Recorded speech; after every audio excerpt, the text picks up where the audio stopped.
Great to see everyone here.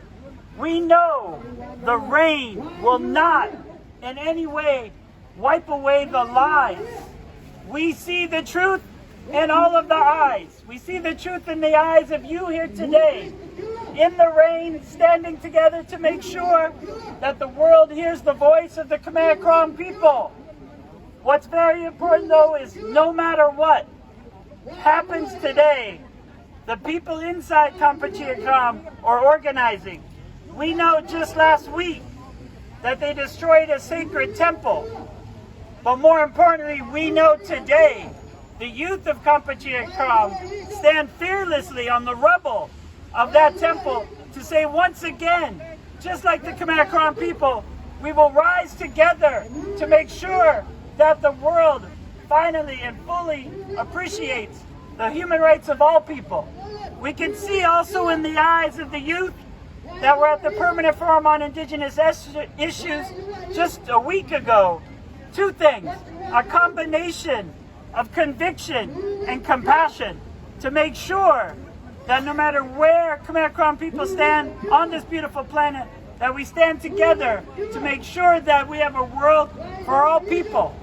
We know at the Permanent Forum on Indigenous Issues, the focus was on the right of self-determination, to determine one's political destiny, and to pursue the economic, social, and cultural development based on one's own values. And that is why we're here today, because we know the world is lost. The world does not know where it's going. But based on the Khmer Krom values of Buddhism, of living together with one another and taking care of our planet, we know we'll have a future for all people. And that's why when the world is discussing what's going on, we bring the truth to the UN. We bring the voice of the people on the ground who are directly impacted. And if you look here today, you see the posters of 13 people. 13 people that did nothing wrong. All they did was stand up for their rights. On International Women's Day, they passed out the Universal Declaration of Human Rights. They also passed out the UN Declaration on the Rights of Indigenous People. And for that, they were defrocked. For that, they were detained. And we stand more determined than ever to make sure that the world knows and those people know that they are not alone.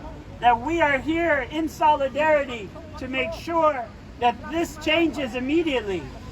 Now today we're here outside the UN, and for the next 3.5 hours, the countries of the world will ask questions and make recommendations to Vietnam on how it must change its position, on how it must stand up and uphold the promises they made on paper to the people of Kampuchea Krom. And what's so crucial, if you look at that, is just December 10th of last year was the 75th anniversary.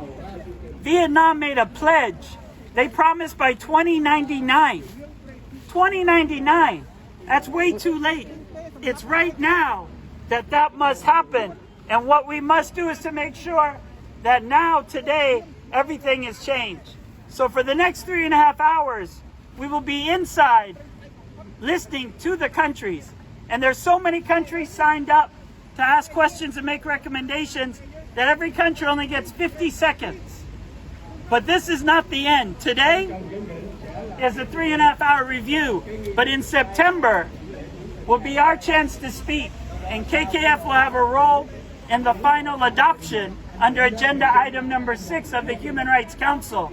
And then that's when the real work begins after September. We go from first and foremost the preparation, the interaction. Today is the consideration.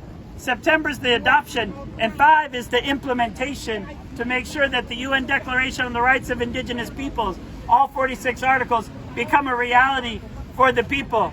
So we must stand together. We must make sure that no matter how wet we are, we know we will win. And thank you all for coming and joining us today. Thank you so much. Aloha. Thank you, Mr. Thank you. Thank you. Thank you. Hi, Lodi. Hi,